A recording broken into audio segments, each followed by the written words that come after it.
you can live a life in flow where your deepest heart's desires become reality. At Set to Love, we offer strategies and ideas on how you can stay out of crazy town. See, your human experience is meant to be lived with meaning, purpose, and creativity. You are here to contribute through your essence. We are best friends, moms, entrepreneurs, and above all, find our flow in assisting you to find yours. We come together weekday mornings to bring you ideas to fall deeper in love with your life and the journey that you are on. Take what works and ditch the rest, and always stay set to love. Thank you for being a part of this community. We're all designed to live in flow. So let's go.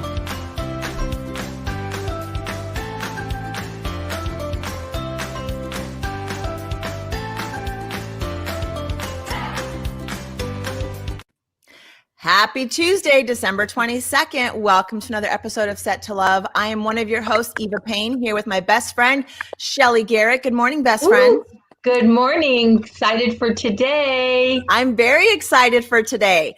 So I love that we have this platform because when I come across people on social media, I'm like, hey, do you want to come on our show? We've got a little show. And Jennifer Bringle is one of those people. I found her on Twitter. She is a writer, a mom, a cancer survivor. And there was this discussion that was happening on Twitter around publishing a book. And as our viewers know, I just published a book, and she was talking about the struggles of publishing and just getting seen and having to have this really big social media following, and what happens if you're introverted and that's just not something you feel comfortable with. And you could be a great writer and you could still be struggling. So I said, oh, can you please come on and talk about some of the challenges with being a writer, but also some of your successes, because she has a lot of successes. So welcome, Jennifer Bringle, to the show. Thank you so much for being here. Thank you for having me. I'm so excited to be here. Well, why don't you just tell our viewers a little bit about you first, and then we'll dive in with some questions. We'll just see where it goes. Okay. Yeah. So I am a career writer and journalist. I've worked at newspapers and magazines pretty much my whole career. I have written a memoir talking about my journey with breast cancer. It is not published yet. That's part of what I'm trying to figure out right now. That whole process of either finding an agent and getting it sold or self-publishing. So still working on that. And I was laid off this year from my journalism job because of COVID. So I am a full-time freelance writer now, doing everything from, journalism, investigative journalism stuff to personal essays and pop culture kind of pieces. So, yeah. What's been one of your favorite things that you've written that you were just like, oh my gosh, I'm so proud of this, and something that just really stands out for you? So I wrote a reported essay last year for Glamour about going into premature menopause. For me, it was because of my cancer. But what was cool about it was the response I got afterward. So many women reached out to me on social media and emailed me and just told me that they were happy to have someone, talking about this topic, because nobody talks about menopause really, and they don't talk about all the things that you're going through, and especially if you're a young person dealing with it early. So that was cool for me to just get that feedback from people who, are going through the same thing. Is that a lot of what your story? Go ahead, Shelly. You asked first. Uh-oh, you froze, Eva. Oh no. Am I still frozen? Go ahead. No problem. Jennifer, I can totally relate with the menopause thing. I had a hysterectomy, and so I can relate with that story. And it is really difficult because people don't talk about it. So thank you for doing that. The other question that I had is, once you were put in a situation that you had to change your job and just easily go, maybe not easily, but go into another position that you are being self-employed. I feel like I was forced to do that too. So I'm wondering, for me, it ended up being a good thing. Things changed things I wouldn't have tried before. I've tried now and it's working. I'm wondering for you, can you tell us what that transition has been like for you to now work at home. Yeah. So, honestly, it's something that I always wanted to do, and I just couldn't really figure out how to make it work. It's really hard to leave a full-time job with all the benefits and everything to sort of follow this freelance dream. But when I was forced to do it, I kind of figured out some of the things that I needed to do to make it feasible, and, really got my hustle on to make it work. And I guess the hardest thing for me, though, is trying to rework the way I think about my work, and figure out the flow now, because the flow of freelance work is very different from, my regular day job. Some days I'm completely overwhelmed and have so much to do.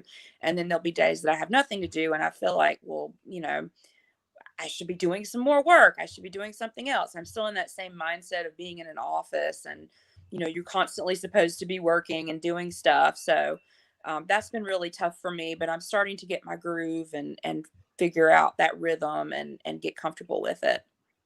I think a lot of people can really relate to that. Just going from being in that office 9 to 5 type position to now working from home, and working from home with kids in the background, Yes. or, just what you're managing your own schedule, you're managing your own time and trying to figure out how to make all of that work. So it is definitely a challenge. What do you think has been one of the things that's helped you find your groove? Has there been some tool or tactic or thing that you've been able to do that was there, or an aha moment where things clicked and you went, oh, okay, this is how I can try to balance and manage all of this and create a little bit more flow in my life in this new way?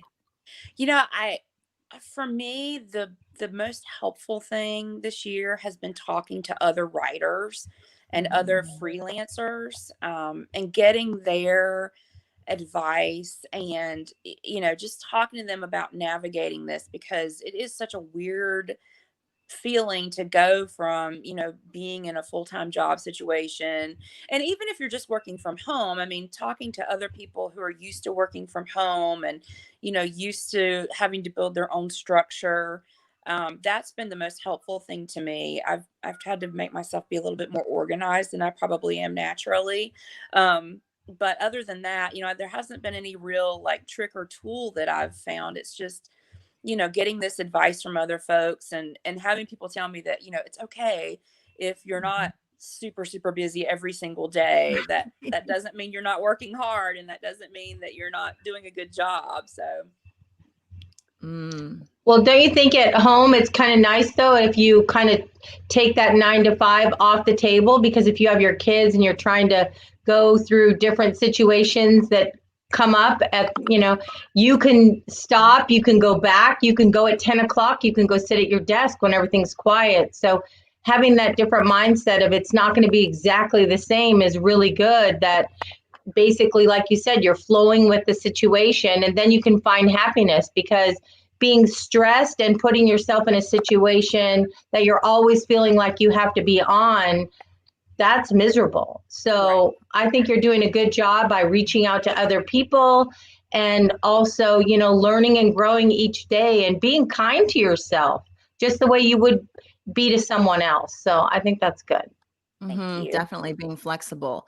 Do Yeah. you think that so you talked about your memoir and wanting to kind of go down this road. Do you think that finding the agent and kind of going down that more traditional road is sort of the old mindset of this is how you do it in the writing world, this is how journalism works, this is how writers get published, and that's what's kind of keeping you from saying, yeah, I'll just go self-publish, why the heck not? Yeah. Or what's keeping you from just going down that road? Yeah, I think it's two parts. I mean, there's definitely, I think, that mindset in the writing world that, you get the agent and you do all that, and I feel like I need to at least try to do that. Yeah. So I'm giving it a shot.